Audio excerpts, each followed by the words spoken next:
Assalamualaikum warahmatullahi wabarakatuh. Halo kawan Humas, selamat datang di podcast Satya Bakti Polda Sumatera Utara. Bersama saya Bribtu Novriana Nasution dan rekan saya Bribtu Afika Nasution. Nah kawan Humas, 1 Desember ditetapkan sebagai Hari Jadi Kepolisian Perairan dan Udara Republik Indonesia.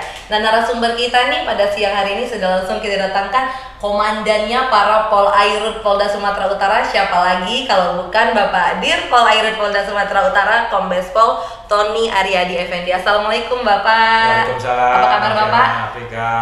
Kabar baik. Jauh-jauh datang dari Belawan ini untuk podcast kita ini kawan Humas. Nah Pak, di Hari Jadi Polairut yang ke-72 ini kan Pak mengusung tema Polairut profesional dan efektif mendukung pembangunan ekonomi maritim nasional untuk mewujudkan Indonesia tangguh. Ya. Nah Pak, sebenarnya peran Polairut sendiri dalam kepolisian itu apa aja sih Pak? Ya, ini saya jelaskan bahwa peran Polairut khususnya di Polda Sumatera Utara ini adalah menjaga perairan wilayah Sumatera Utara agar dapat keadaan aman, lancar dengan melaksanakan 5 fungsi kepolisian. Jadi Polairut ini ada pertama patroli. Kita disiapkan kapal-kapal memang untuk patroli. Kemudian penegakan hukum, kita memproses sampai ke kejaksaan, pengadilan. Kemudian kita melaksanakan bimas perairan kepada masyarakat pesisir dan masyarakat nelayan yang ada di wilayah Sumatera Utara. Kemudian kita juga mengemban fungsi intelijen, yaitu melakukan deteksi dini, deteksi aksi terhadap kasus-kasus yang ada di perairan. Nah Pak, kalau tadi seperti yang tugas-tugas dari Polairut sendiri nih Pak, untuk menjaga luas perairan yang kurang lebih 11 juta nih Pak, 11 juta kilometer dan kita tuh berbatasan juga dengan selain wilayah Indonesia sendiri juga dengan wilayah negara tetangga ya Pak pastinya Pak. Nah upaya apa sih Pak yang dilakukan oleh Polairut Pak dalam menjaga Kamtipmas nih Pak di perairan Sumatera Utara khususnya? Ya, kita di Sumatera Utara khususnya yang memang agak menjadi perhatian kita adalah wilayah Selat Malaka, yaitu pesisir pantai. Ada sekitar kita itu kalau pantai barat itu wilayah Sibolga, Nias itu pantai barat. Tapi kalau Selat Malaka pantai timur. Itu kalau kita panjang pantai kita itu Selat Malaka dengan Nias dan Samudra Hindia itu 1.300 km. Luas sekali ya. Belum dengan Danau Toba. Belum dihitung Danau Toba ya Pak. 400 km lebih kurang gitu. Nah, kerawanan yang paling rawan adalah wilayah Selat Malaka. Selat Malaka ini ya Pak. Seperti kasus-kasus memang kasus-kasus yang kita tangani itu banyak kita ini penegakan hukum di Selat Malaka. Itu ada kasus narkoba, kasus PMI ilegal yang mau keluar ke Malaysia untuk bekerja di Malaysia tanpa melalui pintu keimigrasian. Iya benar-benar itu banyak ya Pak kalau di wilayah Selat Malaka ya Pak. Ya. Dan memang Selat Malaka itu adalah jalur lintas kapal-kapal luar negeri. Itu yang mau ke Singapura, mau ke wilayah kita itu lewat lintas Selat Malaka ya Pak. Setahun itu ada sekitar 4.000 kapal tanker, kapal-kapal besar. Jadi upaya kita adalah pertama dengan sisi perairan kita melaksanakan menempatkan kapal-kapal kita di wilayah-wilayah Selat Malaka. Ada di wilayah Batubara, kita tempatkan 3 kapal. Kemudian di Tanjung Balai kita tempatkan 2 kapal. Dan di Sungai Brombang kita tempatkan 2 kapal. Di situ anggota standby di sana 24 jam. Berarti Pak, karena menempatkan berarti para yang ilegal itu mereka naik kapal gitu ya Pak untuk melewati selat itu ya Pak? Betul. Berarti nanti personil tuh bisa nampak ditangkap gitu atau gimana sih Pak sebenarnya Pak caranya Pak? Yeah. Atau mungkin karena kan kita juga kalau mereka ilegal berarti mereka tidak melalui jalan itu atau seperti apa Pak? Tidak seperti PMI ilegal yang mau berangkat ke Malaysia karena kan gaji Malaysia lebih tinggi. Mereka itu dikumpulkan di hutan-hutan bakau. Jadi tidak, misalnya mereka membawa sekitar 60 orang. Mereka dipisah-pisah tuh di Sungai Bakau. Nanti dijemput oleh kapal satu-satu atau dua-dua naik kapal di tengah, mereka diangsur-angsur, udah banyak, baru mereka berangkat ke Malaysia malam-malam ya iya, Pak? dan kita dapat informasi, makanya di Direktorat Polairut di Sumatera Utara kan ada fungsi intelijen. Kita dapat informasi dari masyarakat bahwa banyak yang mau berangkat ke Malaysia. Nah, kita siapkan, pasti kita sanggong dengan kapal kita malam-malam juga. Nah, pada saat itu pernah kita nangkap 96 orang yang mau ke Malaysia. Itu kalau tidak kita tangkap, itu kapalnya sudah mau bocor. Bocor, tenggelam ya Pak? Iya, udah air sudah masuk. Kalau kita tidak amankan mereka, mungkin banyak korban jadinya, sehingga dengan kita amankan, kita pindahkan ke kapal yang ini, kapal kita juga, dan mereka juga kita amankan. Akhirnya ya tidak lama kemudian kita taruh di ini, orang yang sudah pindah semua kita taruh di dermaga, masuk tuh. Nah, kalau untuk kasus peredaran narkoba sendiri nih Pak, yang melalui berarti itu jalur air lah kalau kita bilangnya Pak, masuk ke Indonesia. Lebih sering itu Pak dari yang bagian pantai bagian mana sih Pak? Di Pantai Timur, Tanjung Pantai Balai. Timur juga tetap. Iya, Tanjung Balai ke sana. Karena dia juga ke arah Selat Malaka itu ya Pak, karena mau keluar negara gitu. Iya, karena kan di Malaysia itu mereka dari kapal-kapal nelayan atau kapal ini di tengah, di perbatasan kita antara Indonesia dengan Malaysia, mereka kapal kita ini sudah datang, udah titik koordinatnya di mana, kemudian mereka bertemu dengan pakai GPS, akhirnya mereka ketemu, bawalah barang itu. Dan di bulan Oktober kita nangkep ada 16 kilo dan 30 kilo sih. Berarti memang benar Polairut berarti memang berperan penting ya Pak dalam menangani kasus narkoba yang dari wilayah perairan ya Pak. Karena memang mungkin sekarang mereka merasa lebih safety mungkin masuk dari perairan ya Pak, daripada karena melalui bandara mungkin mudah terdetek, mungkin mereka berpikir seperti itu kali. Betul sekali, dan jumlahnya banyak. Iya benar-benar. Itu bisa 100 kilo, 200 kilo, bisa sampai 1 ton. Pelakunya sendiri tuh lebih sering kalau gitu dari orang dari dalam Indonesia sendiri atau dari luar sih Pak? Orang kita juga. Lebih banyak dari orang kita, karena mereka udah bisa membaca peta perairan kita berarti. Udah tahu situasinya ya Pak. 1 kilo 15 juta. Wah. Kalau 30 kilo 15 juta, 450 juta. Makanya orang banyak berpikir ngapain capek kerja ya Pak gitu. Jual itu terus ya. Kemarin waktu 30 kilo kita nangkep 3 pelaku. Nah Pak, dengan perairan kita yang luas ini kan Pak, tentunya kan nggak mudah nih Pak menjaganya. Nah, tantangan atau kendala tersendiri dari Polairut ini apa sih Pak, kalau boleh tahu Pak? Betul, kita sangat terkendala khususnya alut kapal yang memang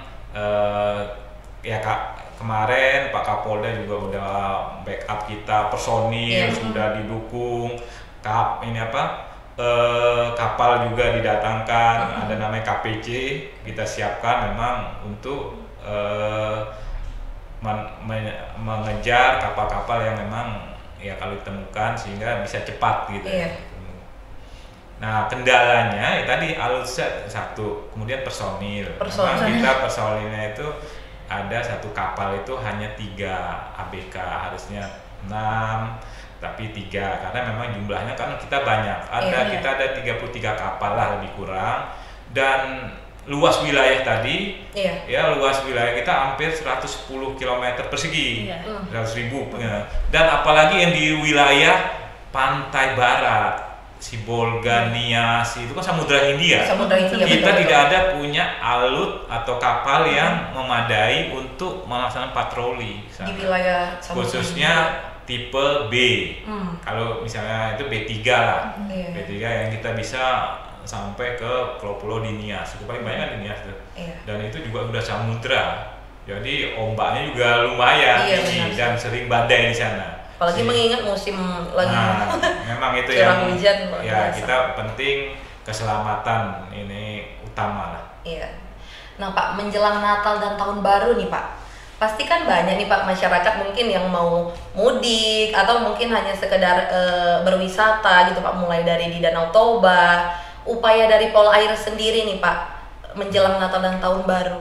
Jadi untuk Danau Toba adalah destinasi wisata super prioritas yang merupakan kebijakan dari pemerintah. Ya, benar. Pak Kapolda ini pada saat beliau datang itu memerintahkan ada KPC yang dibawa dari Belawan sampai ke Danau Toba untuk membantu di Danau Toba. Bawanya jalur darat. Jalur darat itu luar biasa. Luar biasa ya Pak. Iya, memang bukan zaman saya, iya. Tapi saya lihat itu memang luar biasa. Dan juga kita sudah tempatkan 16 personil di Danau Toba. Kemudian juga 7 kapal yang memang ya bisa menjaga perairan Danau Toba. Dan untuk Natal dan Tahun Baru ini ya tadi kita selain itu kita tambahkan personil di sana 18 personil untuk bulan Desember ini untuk membantu wilayah Danau Toba agar pada saat Natal dan Tahun Baru itu dapat berjalan aman dan lancar.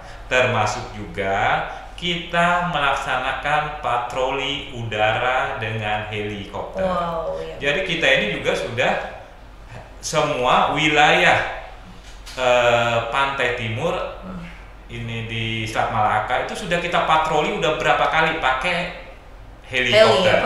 Dan kemarin kita menggunakan kapal pesawat CN295 untuk patroli Selat Malaka. Di Selat Malaka, iya. Betul. Kita menggunakan kapal, pesawat, helikopter yang dimiliki oleh Korpol Airut. Nah Pak, untuk tadi kan Bapak kan bercerita nih Pak kalau di Danau Toba gitu kan, karena menjadi wilayah super prioritas nih Pak, destinasi super prioritas sendiri. Kalau Polair sendiri ada sih nggak Pak kesulitan gitu Pak dalam menjaga di wilayah sana, mengingat mungkin banyak jaring-jaring ya Pak yang menjadi ini juga tuh menjadi pantauan dari pemerintah agar tidak merusak dari Danau Tobanya sendiri. Hal apa sih Pak yang dilakukan oleh Polair sendiri Pak? Ya. Kita dalam hal ini juga selain melaksanakan patroli, menyentuh pemilik-pemilik jaring, dan Pak Kapolda juga sudah menekankan bahwa jaring-jaring itu tidak boleh bertambah. Tidak boleh ya. Dan ini merupakan tanggung jawab kami juga bersama Polres Simalungun untuk salah satunya adalah supaya jaring-jaring itu tidak bertambah dengan melaksanakan patroli wilayah yang memang ada jaring-jaring tersebut. Kemudian kami melaksanakan Bimas Perairan. Bimas Perairan. Ya, oleh personil sini untuk menghimbau. Ya, salah satunya adalah tidak menambah jaring-jaring tersebut sehingga mereka mengerti. Kemudian juga kami juga melaksanakan patroli pesisir di pantai-pantai. Nah Kak Fik, yang menarik nih, Bapak Kombes Pol Tony ini udah 4 kali nih menjadi Dirpol Airus. Jadi sangat menguasai sekali nih masalah perairan dan udara nih Kak. Nah Pak, kalau untuk di Sumut sendiri nih program-programnya apa aja sih Pak yang sudah ada di Pol Airut Polda Sumut Pak? Ya, kita program-programnya ya pertama kami membuat monitoring center yang kami buat di kantor. Itu bisa melihat magnet-magnet atau markas unit kami yang ada di misalnya di Sibolga, di Danau Toba, di Asahan, di Batubara, kegiatan-kegiatan mereka. Oh, langsung termonitor semuanya ya Pak. Kemudian juga kita melaksanakan pengamanan hotspot, patroli hotspot. Patroli hotspot ini adalah patroli malam hari kepada kapal-kapal besar, tanker-tanker yang berlabuh di wilayah Belawan. Karena mereka sering kadang-kadang dicuri. Dicuri oleh ya orang-orang yang tidak bertanggung jawab. Kemudian program kami itu ada 1 kapal poliklinik keliling. Poliklinik. Iya, jadi kami situ ada perawat, ada komandan kapal dan ABK-nya keliling ke nelayan-nelayan, perumahan nelayan memberikan pengobatan gratis. Ya kalau misalnya ini sakit kami kasih obat, kalau misalnya hanya demam sedikit kami kasih obat dengan vitamin. Kemudian kami juga memiliki kapal patroli perpustakaan. Menarik sekali ya, Pak. Khusus untuk anak-anak. Iya, jadi ke anak-anak pesisir, anak-anak nelayan. Jadi mereka patroli, mereka mampir di sekolah-sekolah yang di pesisir, anak-anak nanti datang duduk-duduk di kapal kita sambil baca-baca. Oh, programnya menarik sekali ya Pak. Mulai tadi Bapak bilang ada poliklinik terapung nih ya Pak. Poliklinik itu untuk ke pesisir-pesisir, mungkin yang daerah pesisir yang agak jauh ya Pak. Susah dijangkau ya Pak. Mau ke kota untuk berobat ya Pak. Dengan adanya kapal poliklinik ini tentunya sangat membantu. Untuk kasus yang paling banyak apa sih Pak? Yang paling banyak adalah penanganan ada PMI ilegal, kemudian untuk memperjualkan hewan dilindungi, termasuk juga kasus-kasus BBM ilegal. Wah, iya BBM ilegal, apalagi kemarin BBM sempat agak sedikit bergejolak ya Pak. Betul. Nah Pak, untuk sinergitas sendiri nih Pak yang dibangun Polair dalam menjaga Kamtibmas di perairan, bersinergi dengan siapa-siapa saja sih Pak di perairan ini Pak, Polair? Kebetulan kita juga ada namanya ini komunitas maritim. Komunitas ya, maritim. Di situ ada Basarnas, ada Lantamal, kemudian dari otoritas pelabuhan, dari Kesah Bandaran, dari PSDKP, maupun dari yang berkaitan dengan masalah SAR. Ya. Kita bersinergi dengan melaksanakan ada patroli bersama dengan Bea Cukai, yang kadang menggunakan kapal mereka, kadang menggunakan kapal kita. Kemudian SAR, kita melaksanakan latihan bersama. Pak, mungkin ini yang terakhir gini kan Pak, sebelum penutupan podcast nih, harapan Bapak ini ke depannya khususnya untuk Polri, khususnya untuk Polairut Sumut apa nih Pak? Ya, semoga dengan ulang tahun yang ke-72 Korpolairut lebih tadi profesional dan efektif dalam menjaga maritim Indonesia, dan pada personil khususnya personil di Polair Polda Sumut dapat melaksanakan tugasnya secara profesional. Nah, Pak, menarik sekali nih tema podcast hari ini ya kan Kak. Kita bisa tahu sharing tentang Polairut Polda Sumut yang mungkin kawan-kawan humas banyak yang belum tahu, mendapat informasi menarik nih dari podcast hari ini. Nih kami terima kasih nih ucapkan kepada Bapak ini sudah hadir menyempatkan waktu jauh-jauh dari Belawan untuk hadir ke sini Bapak. Oke kawan humas, demikian podcast hari ini. Saya Bribtu Novena Nasution dan rekan saya Bribtu Afika Nasution beserta seluruh tim yang bertugas pamit undur diri. Assalamualaikum warahmatullahi wabarakatuh. Salam presisi.